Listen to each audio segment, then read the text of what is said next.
In more than 40 years on this bench since 1985, I have learned that the law is not really about paper, ink, fines, or statutes. It is about power. It is about what people do when they believe no one can stop them.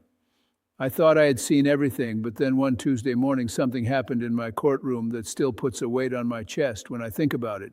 Even now, at 82 years old, I can feel the room in my memory. I can hear the silence. I can still see the face of a woman who walked in carrying grief, exhaustion, and dignity all at once, and I can still see the face of a young man who thought money made him untouchable. You enjoying this story so far? Then do me a favor right now and hit that subscribe button, because what happened next shook that courtroom to its bones and reminded me why justice still matters. I still get tears in my eyes thinking about it. Part of me broke that day, but another part of me stood up straighter. Let me tell you exactly what happened that day. That Tuesday was October 14th, 2025. I woke up at 5:30 a.m. sharp, same as I have for years. At my age, you do not really sleep in. Your body becomes its own old clock. I sat up slowly, rubbed the sleep from my eyes, and listened to the house breathe. Joyce was still asleep beside me. My wife and I have been married 48 years, and after all that time, there is a comfort and quiet that young people do not understand yet. The heat clicked on. A floorboard settled. Outside, the wind moved leaves along the curb like a soft broom. My father used to say that the morning tells you who you are. He came to this country from Italy with $8 in his pocket. $8. He worked construction. His hands were rough. His back hurt all the time, though he did not complain. He used to tell me, Frank, if God ever gives you power over someone, you do not use it to make yourself big. You use it to help them stand up. Then he would point his finger the way fathers do when they want a lesson to last and say, use it wisely. Use it with mercy. My father has been gone a long time, but his voice still sits in the back row of every courtroom I enter. Joyce came down a few minutes later in a robe and slippers. She poured herself tea, smiled at me, and asked if I had a heavy day. I told her the calendar looked full. 32 matters on the morning docket. 14 parking violations, 6 license issues, 3 municipal citations, 1 nuisance complaint, a handful of continuances, and 1 case Christina had marked with a yellow tab. Joyce knows me well. She saw the look on my face and said, "That yellow tab again?" I nodded. She smiled, the smile of a woman who has watched me carry other people's pain for decades, and said, "Then bring your whole heart today. Some people need the law. Some people need to be seen." I kissed her on the forehead at 6:12 a.m. We have children. We have grandchildren. We have lived enough life to know that every goodbye matters, even the small morning ones. I left the house at 7:22 a.m. with my leather briefcase, one I have had for years because I was raised not to replace what still works. The air had that late autumn bite. The trees along the street had turned deep red and bronze. Providence was waking up slow. A city bus rattled by on Smith Street. 2 school kids in oversized hoodies stood at the corner, laughing about something that seemed important only because they were young enough to think everything was. My drive to the courthouse takes me past little pieces of the city I love. Corner stores opening up, a barber sweeping yesterday off the sidewalk, a woman walking her dog in a knit hat, a church sign with a crooked letter. I have passed those things so many times and still they matter to me. A judge who forgets ordinary life is a dangerous judge. If all you see is a bench and a robe and a docket, you start thinking people are case numbers. They are not. Every person who walks through that courtroom door has a story, and that story matters. I arrived at 8:15 a.m. sharp, the way I always do. Christina was already there. Christina has worked with me for 23 years, and I trust her the way a captain trusts a compass. She knows my moods before I do. She keeps tissues in the desk drawer for defendants who break down. She keeps extra pens for those who forgot one. She also knows when a case has more in it than the paperwork shows. When I walked into chambers, she had the files arranged in 3 neat stacks and a fresh legal pad waiting for me. That yellow tabbed file sat on top of the middle pile. "Morning, Judge," she said. "Morning, Christina." She handed me the docket summary and lowered her voice a little. "That one may get complicated." "How complicated?" She gave me the look she gives when she does not want to overstate something but also does not want me blindsided. Calls came in yesterday afternoon. One from a law office on Westminster Street, one from a hospital administrator, and one from someone who said they were calling from Senator Whitmore's office but refused to give a full name. I put my coffee down and looked at her. About a parking hearing? She nodded. That is what made me nervous. I sat back and thought about that for a moment. A parking hearing should not attract that kind of attention, not unless the paper tells only a tiny piece of the story. I opened the file. Case number 74321, City of Providence versus Marcus Whitmore III. Violation code 1248B, unauthorized parking in emergency medical access zone. Secondary citation under Municipal Safety Ordinance 817F, obstruction of emergency vehicle ingress and egress. Location, Rhode Island Hospital, 593 Eddy Street, ambulance receiving lane B. Incident time listed as 11:47 p.m. on Saturday, September 27, 2025, with continuous violation documented through 4:04 a.m. on Sunday, September 28th. Reporting officers, Sergeant Daniel Crowley, badge number 1842, and Officer Lena Morris, badge number 2271. Towing request delayed due to private security dispute. Notes attached, 3 pages, then 6 more pages clipped behind them. I remember thinking to myself, this is no ordinary case. Christina stood there a moment longer. The complainant is here in person. Who is it? Senior EMT Rita Alvarez. At that name, something clicked in my memory. I knew it. Not personally, but from the edges of this city where public service leaves fingerprints. She had once testified in a different matter years ago as a character witness for a young ambulance driver who had made a stupid but honest mistake. I remembered her because she was steady, not dramatic, not loud, just solid. Good people, as my father would say. The courtroom itself is not grand. Some people imagine marble and echo in theater. My courtroom is modest, wooden benches polished by years of use. State flag on one side, American flag on the other, the seal on the wall, the old clock above the rear door, always 2 minutes fast. You can smell paper, furniture polish, old heat, and winter coats in the colder months. It is not fancy, but it is serious. People feel that when they enter. They sit up straighter, they lower their voices, even children sense it. Something in a courtroom asks you to be honest, even if you came planning not to be. At 8:57 a.m., I walked out, took my seat, and looked over the room. About 23 people were there already. A young couple whispering over an insurance issue. A delivery driver in a reflective vest. A grandmother in a floral scarf holding papers in a grocery bag. 2 attorneys near the aisle. A man in work boots asleep upright against the back bench. And there, 3 rows from the front on the right side, sat Marcus Whitmore III. You know the type. Some people walk into a courtroom as if it is an inconvenience built for lesser humans. He was 24 years old, maybe 6 feet tall, lean, with perfect teeth, and the sort of haircut that costs more than some people's weekly groceries. He wore a navy blue Brioni suit that looked like it had never seen real weather in its life. I later learned it cost around $15,000. His Gucci loafers were polished to a mirror shine.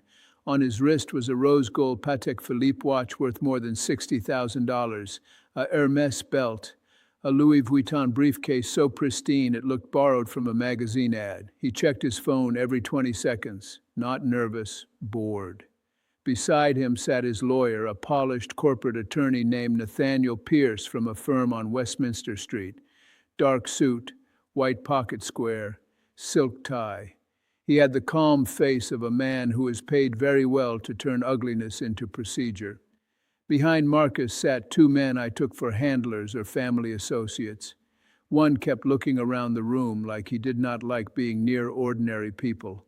Another woman in oversized sunglasses sat near the aisle, her chin raised so high it looked painful. Then I saw Rita Alvarez. She was alone. That contrast hit me immediately. Marcus arrived wrapped in money and protection. Rita came with a worn canvas bag, a stack of papers, and tired eyes.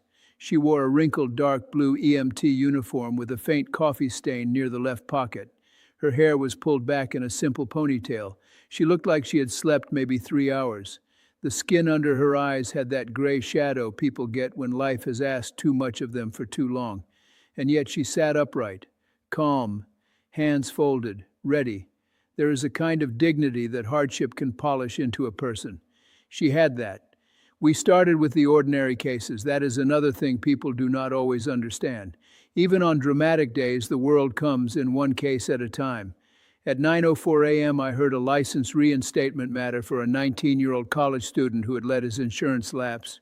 At 9:17 a.m., I handled a street sweeping ticket for a nurse who had come off a 16-hour shift and forgotten what day it was. At 9:31 a.m., I had a businessman who tried to talk his way around 3 unpaid meter citations with a smile that had probably worked on many people before. I waived 1 fee for the student, reduced the nurse's fine, and held firm with the businessman. Compassion is not softness. Firmness is not cruelty. A judge has to know the difference. At 9:47 a.m., I heard a matter involving a veteran who had parked in a handicapped zone without the proper placard while taking his wife, who had advanced Parkinson's, into a pharmacy on Atwells Avenue. That one stayed with me, too. He had tears in his eyes when he described helping her get out of the car.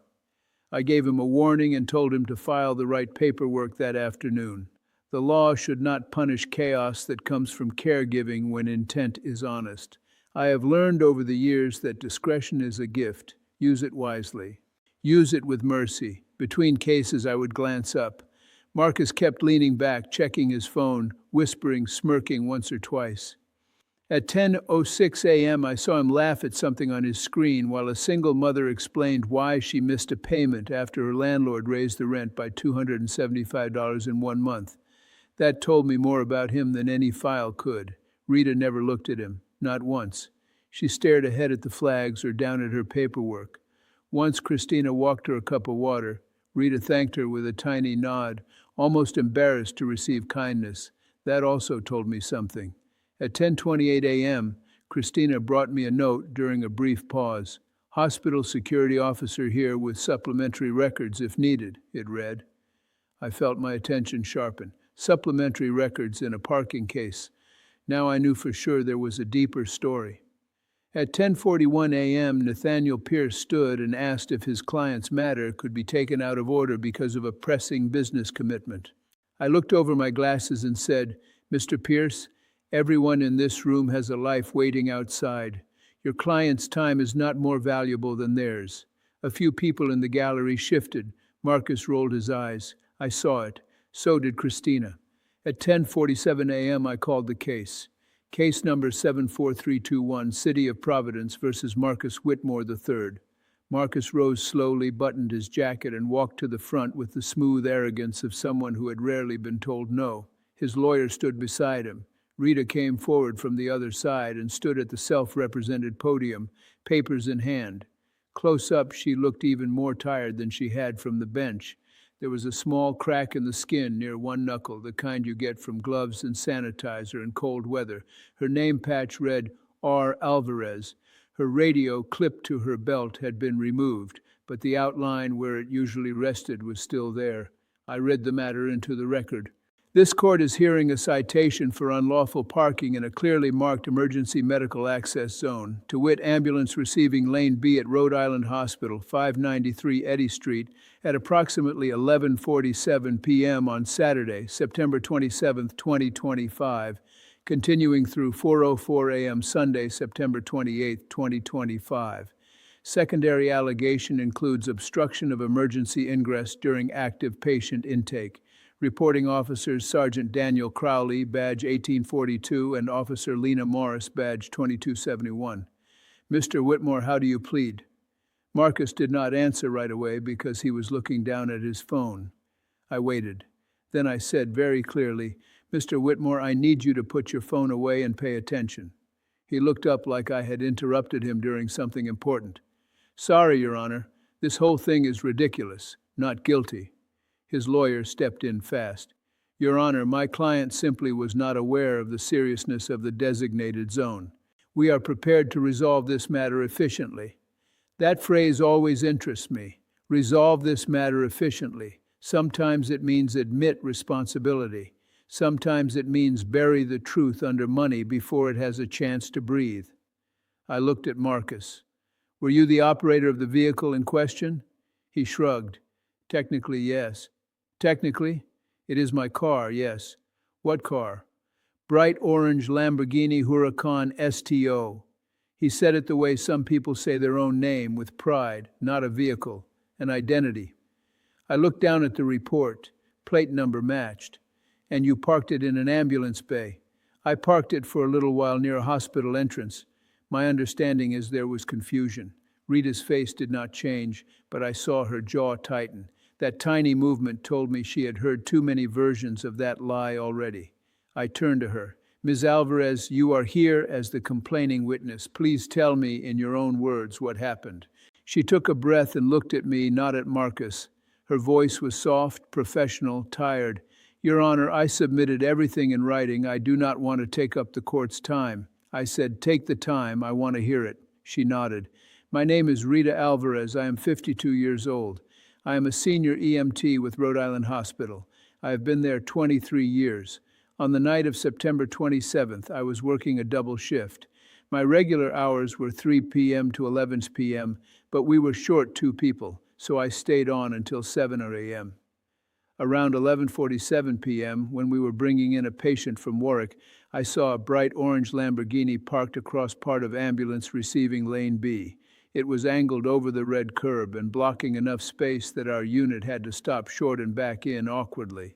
She kept her voice level, but pain was sitting just under it. We paged for the owner through security at 11:52 p.m., 12:09 a.m., and 12:31 a.m. Nobody came. Hospital security issued internal alerts.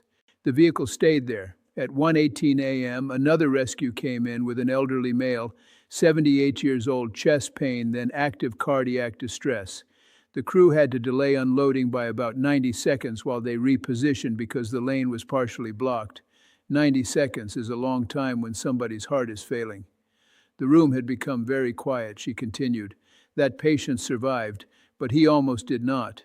The attending physician later told us even a short delay in that condition could have changed the outcome. I'm not saying this defendant caused the heart attack. I'm saying he made our job harder during the busiest part of the night because he decided the rules were for other people. I felt my throat tighten. I have heard thousands of stories, maybe tens of thousands, but some details cut through every defense you build up as a judge. 90 seconds. An elderly man gasping for life. A blocked ambulance lane. And a Lamborghini sitting there like an orange monument to selfishness. I asked, how long did the vehicle remain there? Until after 4 a.m., Your Honor, 4 hours and 17 minutes by the log. Did anyone make contact with the owner? At around 2:46 a.m., security identified him inside a private fundraising event in the South Pavilion. They asked him to move it. He said he would in a minute. He did not. At 3:28 a.m., they went back. He told one of the officers, and I wrote this down because it stunned me, send me the ticket and move on with your life. A sound went through the gallery, not loud, more like a held breath leaving many people at once. I looked at Marcus. He smirked, actually smirked. Then Rita added something that changed the temperature of the room. Your Honor, I am not here because I wanted attention. I am here because that delay happened on a night when I had already worked 19 hours. My husband died of colon cancer 2 years ago on August 3, 2023. We are still paying medical bills. I work at the hospital, and I also do part-time intake, 3 evenings a week at a grief support center on Broad Street. I have 3 children. My oldest is 26, my middle son is 19 at CCRI, and my youngest daughter is 14. That parking fine this man joked about, that amount is my electric bill. It is groceries. It is rent. And when he laughed and told us to move on with our lives, I remember thinking, that took my rent. There it was. That sentence landed so hard in me I had to sit back for a moment. That took my rent. Not because of the ticket itself, but because of what it represented. The contempt, the assumption that her time, labor, and grief could be brushed aside with a wave. Something hot surged through my chest. My father's voice came back. Power, mercy, character. I asked Marcus directly, did you hear what she just said? He shifted his weight, annoyed now. I heard a lot of emotion, yes. Nathaniel Pierce leaned toward him and whispered sharply, but Marcus kept going. I really do not think this requires a court appearance, he said. Everyone makes mistakes. I did not hurt anyone. I looked at him for a long second. You parked a Lamborghini in an ambulance bay for 4 hours and 17 minutes during overnight intake at a trauma hospital. He lifted one shoulder. It was a charity event. I was inside for a reason. I told security to handle it. Handle what? The situation. The lawyer stepped in. Your Honor, if I may, my client is willing to donate $10,000 to the hospital to put this matter behind all parties. We are simply trying to resolve this matter constructively. I remember thinking, there it is, money, walking into the room with its tie straight and its shoes polished, asking if it can buy a softer truth.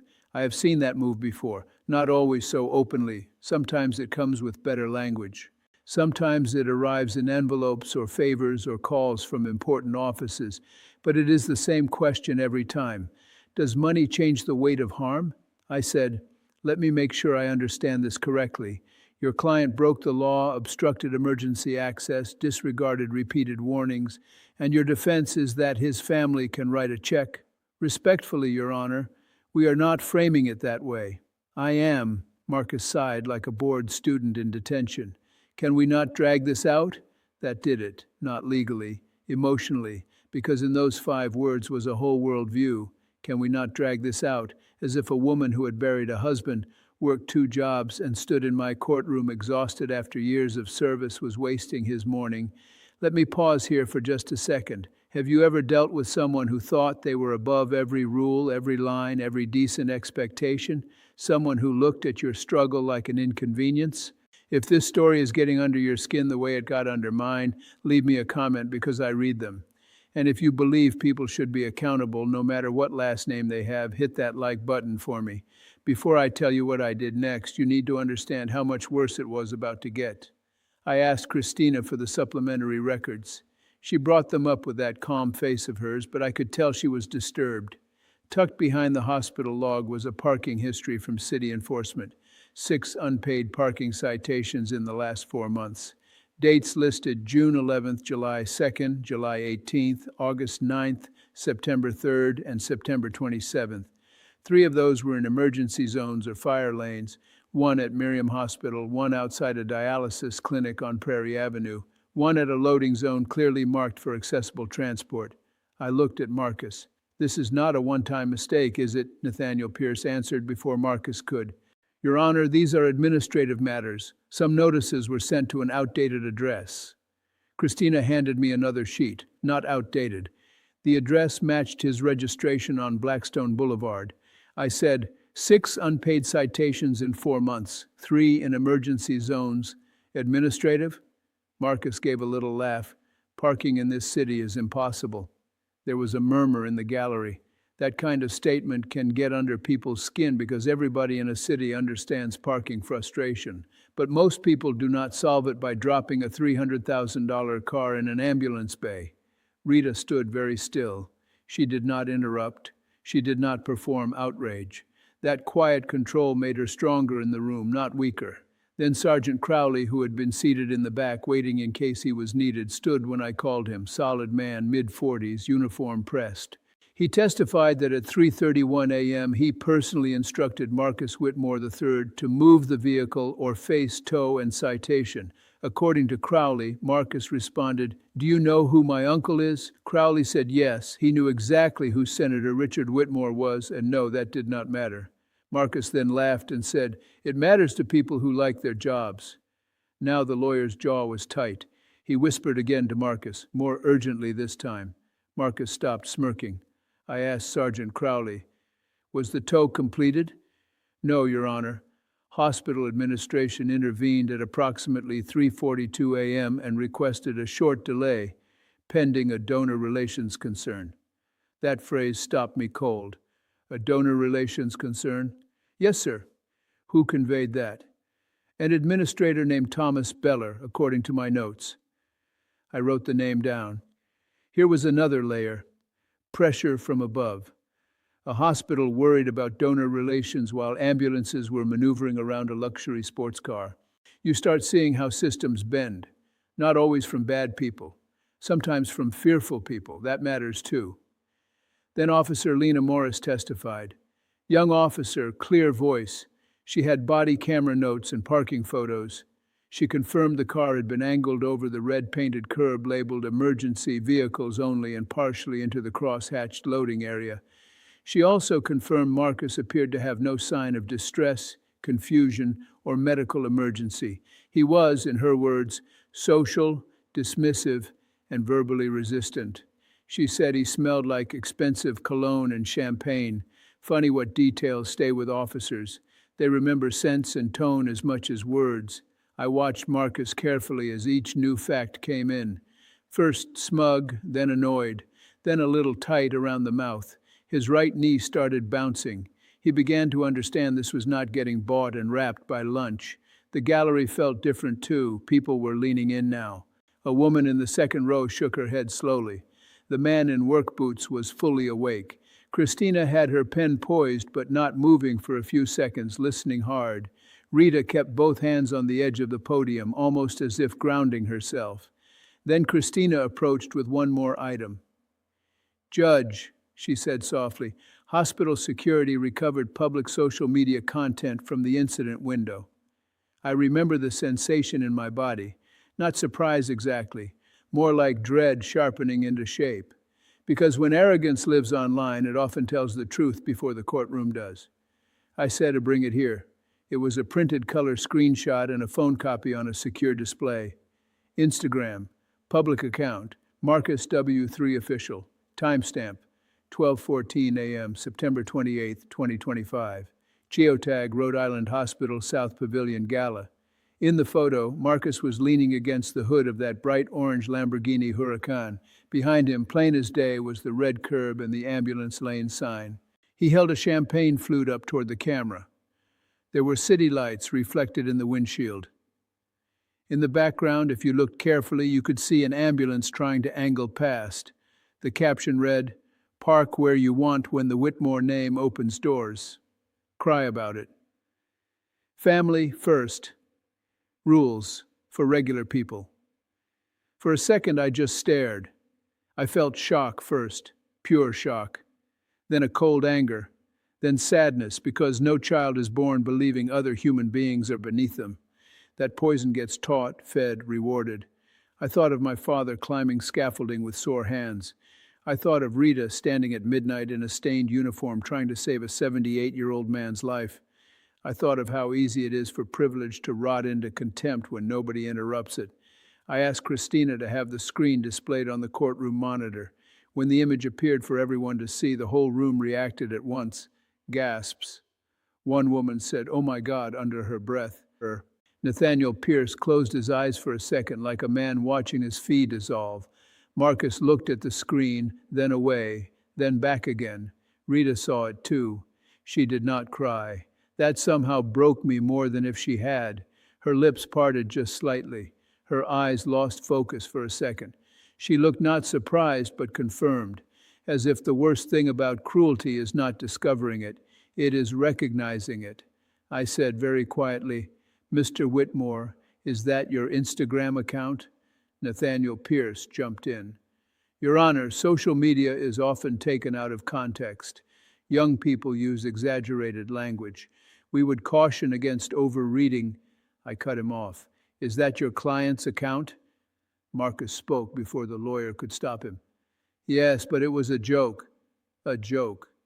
"Yeah, a joke." I leaned forward. "Explain to me what the joke is." He looked uncomfortable now. "It is social media. People say things. What is funny about rules for regular people while emergency crews are trying to bring patients in?" He said nothing. I asked again, "What is the joke, Mr. Whitmore?" Nathaniel Pierce touched his client's sleeve. I advised my client not to answer further questions on that point. Marcus swallowed. "I am invoking my Fifth Amendment right." The room got even quieter.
you maintain a Lamborghini Huracan, a Brioni suit, a Patek Philippe watch, and 6 unpaid citations? Nathaniel Pierce said, Your Honor, I do not see the relevance of my client's wardrobe. I said, Character often tells on itself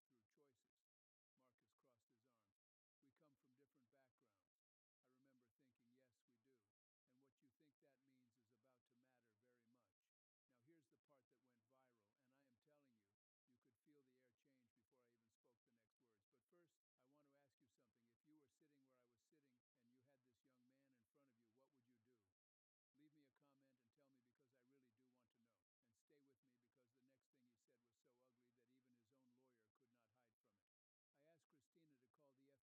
arms. We come from different backgrounds. I remember thinking, yes, we do. And what you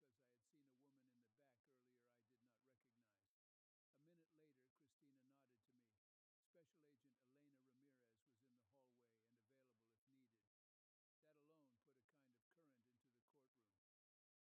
matter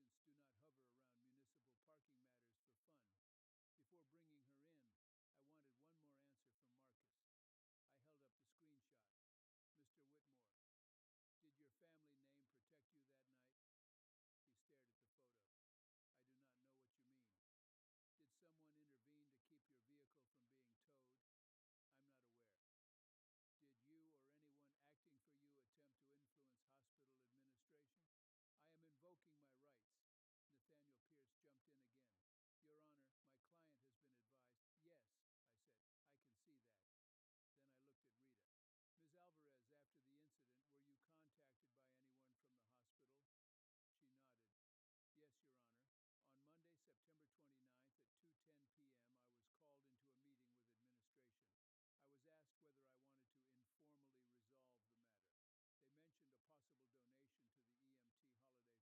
development named Cynthia Hall. Did they pressure you?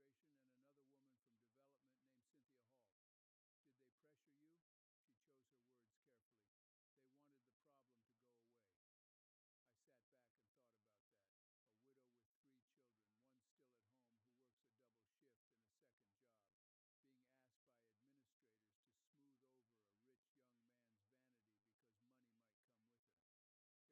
away. I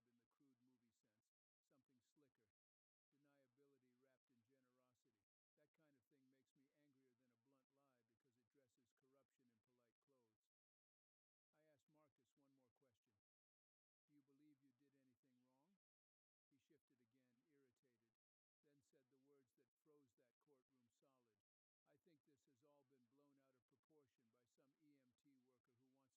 with 3 children, one still at home who works a double shift and a second job, being asked by administrators to smooth over a rich young man's vanity because money might come with him. It was almost too perfect a picture of everything wrong. I said, and did anyone offer financial assistance? Rita hesitated. They said there could be a goodwill contribution to staff wellness if I chose not to appear. There it was, not a bribe in the crude movie sense. Something slicker. Deniability wrapped in generosity. That kind of thing makes me angrier than a blunt lie because it dresses corruption in polite clothes. I asked Marcus one more question. Do you believe you did anything wrong? He shifted again, irritated, then said the words that froze that courtroom solid. I think this has all been blown out of proportion by some EMT worker who wants to feel important. We are not equal in any meaningful way. You could feel the room erupt without anyone even standing. Gasps. A loud wow from the back bench. Somebody near the aisle covered her mouth. Nathaniel Pierce put his head in his hands for 2 full seconds. Rita did not move, but her eyes changed. They went glassy, not with weakness, but with that sharp injury you see when dignity is insulted in public. I had to take a moment. I'm not ashamed to say that.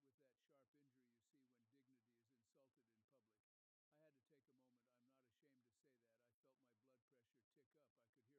I could hear my own heartbeat in my ears. The law asks judges to be composed, and that is right, but judges are not stone. We are human beings trusted with a hard responsibility. In moments like that, control is not absence of feeling. It is the discipline to aim feeling toward truth. I took a sip of water. I looked down. I heard my father again.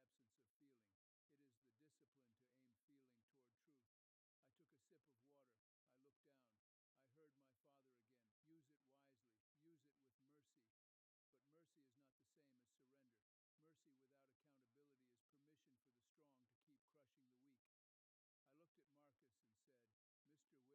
looked at Marcus and said, Mr. Whitmore, I want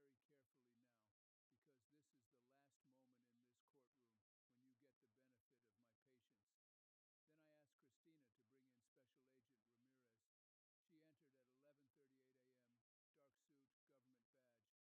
in this courtroom when you get the benefit of my patience.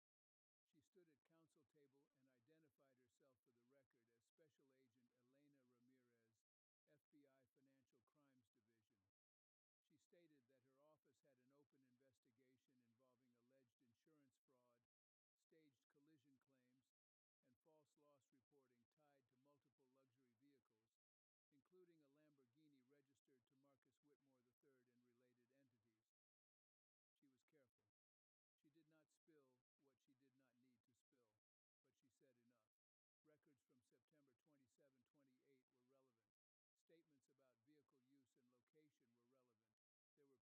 federal inquiries. My courtroom did not need the whole indictment to understand the shape of the man standing before us. Nathaniel Pierce objected to relevance. Ramirez replied in the flat tone federal agents use when they are not interested in theater. I am not asking the court to adjudicate those matters, counselor. I am preserving a record. Then, right on schedule as if the day wanted one more cruel flourish, the rear courtroom door opened again. A woman in an expensive charcoal pantsuit entered, escorted by a courthouse officer. She was in her early 60s, immaculate, furious, and trying not to show it. Christina passed me the note. Catherine Whitmore, mother of the defendant, sister-in-law to Senator Richard Whitmore. I allowed her to stand at the side after she identified herself. Marcus turned to look at her, and for the first time that day I saw fear on his face. Not legal fear, family fear. I said, "Mrs. Whitmore, do you wish to be heard?" She looked at her son first, then at the screen showing the Instagram post, then at the file in my hand. Her voice was low and sharp enough to cut paper. "Only briefly, Your Honor. I was told this was a parking misunderstanding. I was not told my son parked in an emergency zone at a hospital and posted about it on Instagram. Marcus, are you actually stupid? You could have heard a pin drop." She kept going. "If even half of what I heard outside is true, then do not you dare use this family's name as a shield. Not today." Marcus went pale. "Mom, no." That single word landed harder than any speech. I have seen many things from many families: denial, protection, tears. Anger turned outward, but every once in a while a parent sees the truth in public and cannot pretend anymore. That moment matters, not because it erases harm, it does not, but because it shows the person who caused the harm that the walls around them are cracking. I looked back at Marcus. The swagger was gone. The expensive suit was still there. The watch was still there. The loafers still shined. But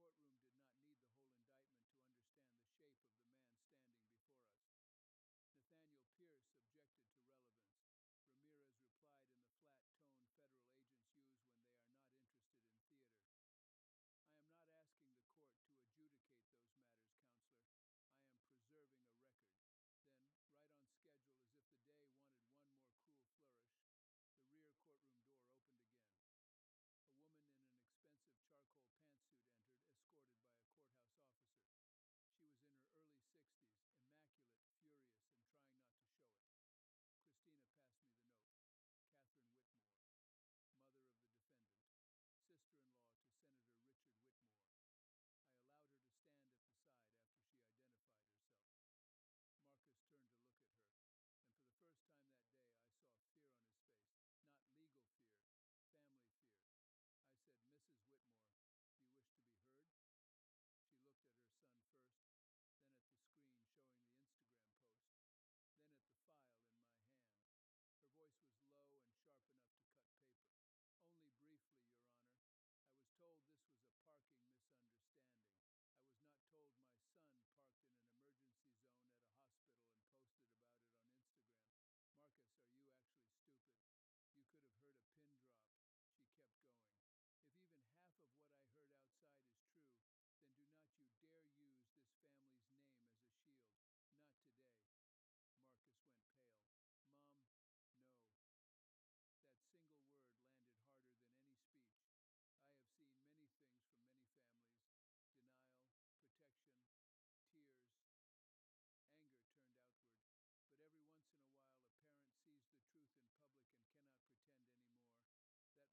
had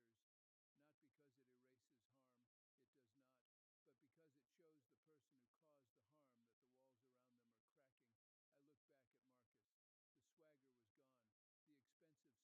You could see it.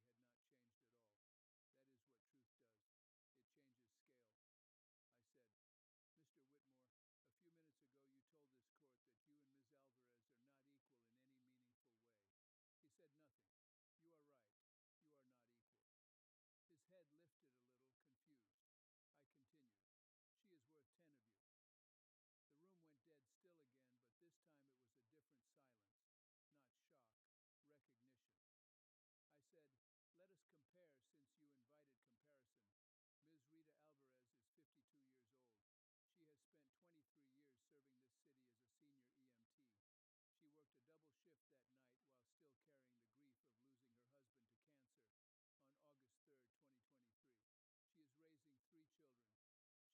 when hearts break. She came into this courtroom without a lawyer, without an entourage, without a designer briefcase, and she stood here with dignity. She helped strangers on the worst days of their lives." Then I turned to Marcus. "You are 24 years old. By your own admission, you are between opportunities.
thing together while people like you glide over the top and mistake comfort for merit. If you believe in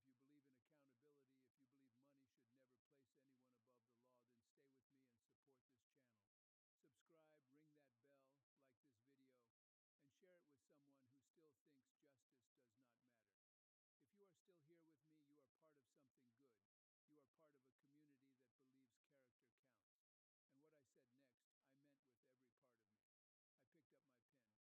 with me and support this channel. Subscribe, ring that bell, like this video, and share it with someone who still thinks justice does not matter. If you are still here with me, you are part of something good. You are part of a community that believes character counts. And what I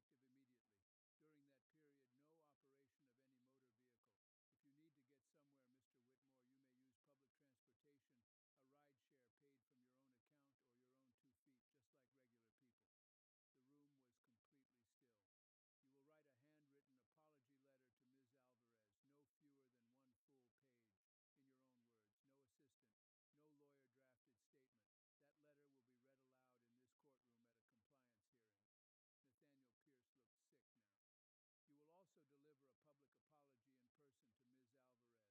me.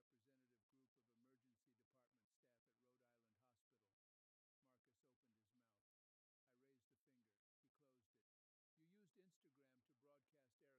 up my pen. Here is the judgment of the court. On the primary violation, unlawful parking in an emergency medical access zone, standard fine, $500. Marcus exhaled, like maybe he thought that was the whole thing. I kept going. On the secondary conduct, obstruction of emergency ingress with aggravating circumstances, I'm imposing 200 hours of community service to be completed within 6 months at Rhode Island Hospital Emergency Department, subject to hospital approval and supervision. Those hours will include custodial support duties, floor cleaning, transport assistance, supply restocking, and sanitation work as assigned. If the hospital determines that means mopping floors and emptying bedpans, then that is what it means. His lawyer shot upright. Your Honor, I am not finished. Driver's license suspended for 6 months effective immediately. During that period, no operation of any motor vehicle. If you need to get somewhere, Mr. Whitmore, you may use public transportation, a ride share paid from your own account or your own 2 feet, just like regular people. The room was completely still. You will write a handwritten apology letter to Ms. Alvarez, no fewer than 1 full page, in your own words, no assistant, no lawyer-drafted statement. That letter will be read aloud in this courtroom at a compliance hearing. Nathaniel Pierce looked sick now. You will also deliver a public apology in person to Ms. Alvarez and to a representative group of emergency department staff at Rhode Island Hospital. Marcus opened his mouth. I raised a finger. He closed it. You used Instagram to broadcast arrogance. You will use Instagram to broadcast accountability. Within 72 hours, you will post a statement on the same account, acknowledging the conduct, the consequences, and the reason emergency access laws exist. That post will remain visible for 1 full year. No deleting comments, no turning off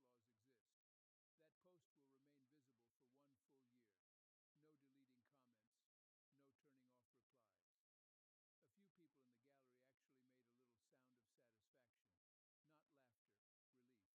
A few people in the gallery actually made a little sound of satisfaction, not laughter, relief. In addition, because your counsel attempted to solve this matter with donation talk only after public harm was caused, I'm ordering a $50,000 donation with no strings attached to Rhode Island Hospital's Emergency Patient Assistance Fund, plus a personal matching commitment of $50,000 from your own assets or income over the next 12 months in monthly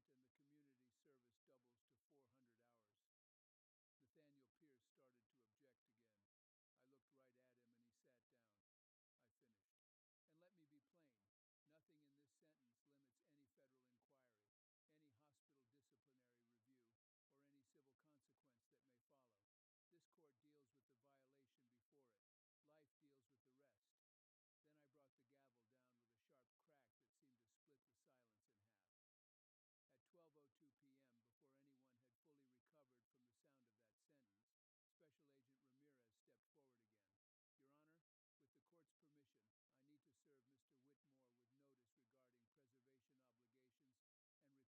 leave the jurisdiction without clearance. His face drained of color. That rosy confidence he walked in wearing disappeared so completely it was almost startling. He looked 24 for the first time, not in a flattering way, in a lost way. Then Catherine Whitmore stepped closer, not to shield him, but to distance herself in public. Nathaniel, she said to the lawyer, do not call Senator Whitmore. Do not call the governor's office. Do not call anyone. If my son did this, he will live with it. Marcus whispered, Mom, please. She stared at him. You parked in an emergency zone and posted about it online. Do you understand how ashamed I am? Do you understand that a woman doing her job had to stand here alone while you played Prince? That was the final collapse. Not the fine, not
see the whole person without being fooled by performance. Money performs. Humility usually does not. Service rarely advertises itself. That is why you have to train your eye to notice who is carrying what. 3 weeks later, on Monday, November 3rd, 2025, Christina walked into chambers at 8:22 a.m. holding a white envelope with my name written in careful blue ink. "You may want to read this before court starts," she said. It was from Rita Alvarez. I opened it slowly. The letter was 2 pages, handwritten, a little slanted. Neat but tired looking, like someone wrote it after a long day and kept going because the truth mattered. She thanked me, but not in the exaggerated way people sometimes thank judges when they are really thanking luck. Her words were plain, real. One part said, "Your Honor, I do not think you know what it meant for someone in authority to believe me without asking me to smile more, calm down, or accept less. For 2 years after my husband died, I have felt like I was walking around carrying bricks that no one else could see. That day in court, for the first time in a long time, I felt like somebody helped me set one down." Another line said, "You gave me back some faith in the idea that people like me are still visible." I had to put the letter down for a moment. At my age, certain sentences hit differently, not because I am softer, because I know time is not endless, and so I know what matters more clearly. I keep a few things in the top drawer of my desk: a photograph of my parents, a crayon card from one of my grandchildren, a note from a man whose fine I reduced 20 years ago after he got sober and stayed sober. Rita's letter went into that drawer. At her first compliance review on November 19, 2025, Marcus arrived in a plain suit instead of Brioni. No watch, no smirk. The apology letter was in his hand, and his Instagram post had been made exactly as ordered. People had shared it thousands of times. That was the part that went viral. Not just my sentence, his public acknowledgement. The internet can be cruel, but every once in a while it does what shame used to do in neighborhoods. It reminds people they are being watched by a moral world, not just a legal one. His letter was clumsy, defensive in parts, but there were flashes of something honest in it. He wrote, "I treated other people like background to my own life." That line told me maybe the sentence had found a crack in him. By April 18, 2026, almost 6 months later, I had nearly stopped expecting another surprise from the case. Then I was at a grocery store in Cranston at 4:36 p.m. buying tomatoes, bread, and coffee when I heard someone say, "Judge?" I turned.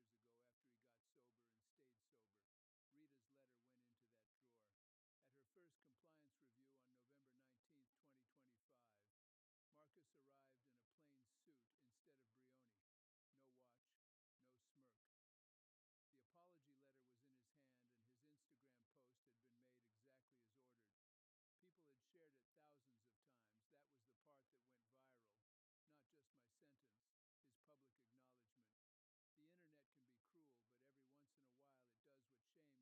different, not magically healed.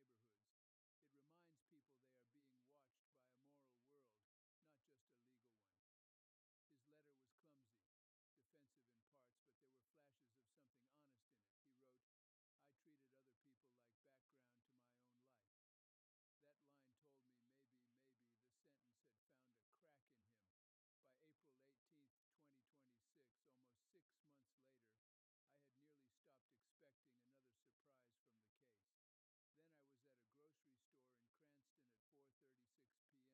not work that way, but lighter. Her eyes were clearer. Her shoulders were not hunched the same way. She wore jeans, a green sweater, and no uniform. Her hair was down. She had a basket with cereal, soup, and what looked like art supplies. We stood by the produce section under those bright store lights and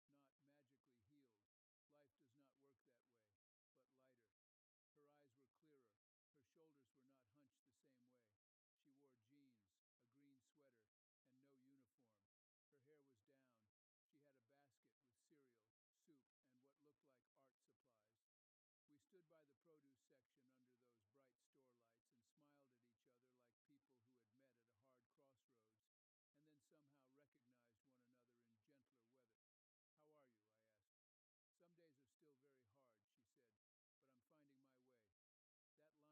not a movie ending, a human ending. She told me her oldest son had started an apprenticeship with an electrical company in Pawtucket. Her middle son stayed in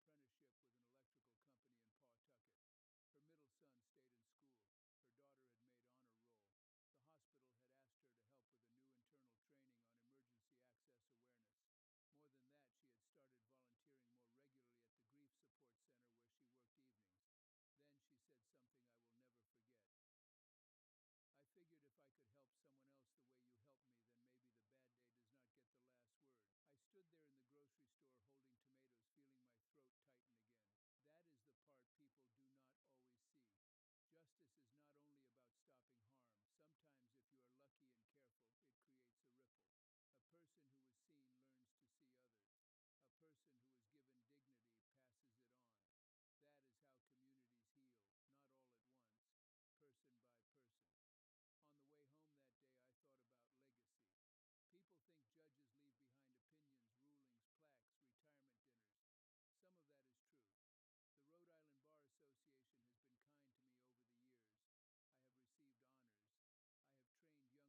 paper, but justice without wisdom becomes machinery, and machinery does not heal anybody. Some judges in that room agreed right away. Others worried aloud about appearance, precedent, media reaction,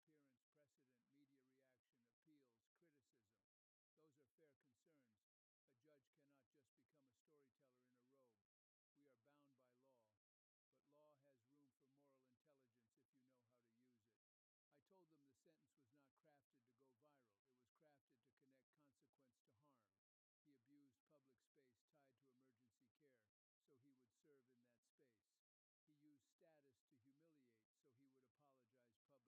Those are fair concerns. A judge cannot just become a storyteller in a robe. We are bound by law, but law has room for moral intelligence if you know how to use it. I told them the sentence was not crafted to go viral. It was crafted to connect consequence to harm. He abused public space tied to emergency care, so he would serve in that space. He used status to humiliate, so he would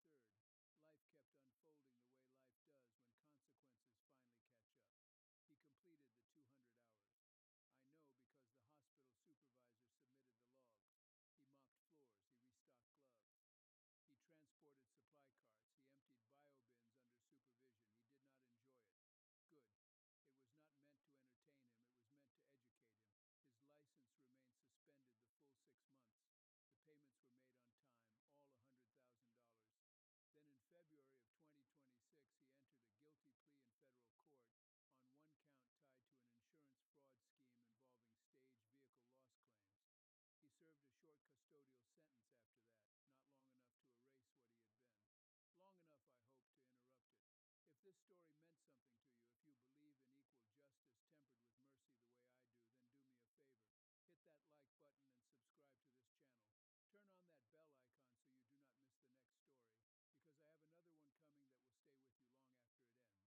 so you do not miss the next story, because I have another one coming that will stay with you long after it ends. Share this with someone in law enforcement, someone going through hardship, someone who works in emergency care, or someone who needs to remember that dignity still matters. And leave me a comment about a time you saw compassion or accountability change a life. I read more of those than you might think. I'm Frank Caprio. I have been on this bench for more than 40 years because I believe something simple. We are all equal before the law, and justice without mercy is not really justice at all. Thank you for listening. Thank you for caring. God bless you. Take care of each other.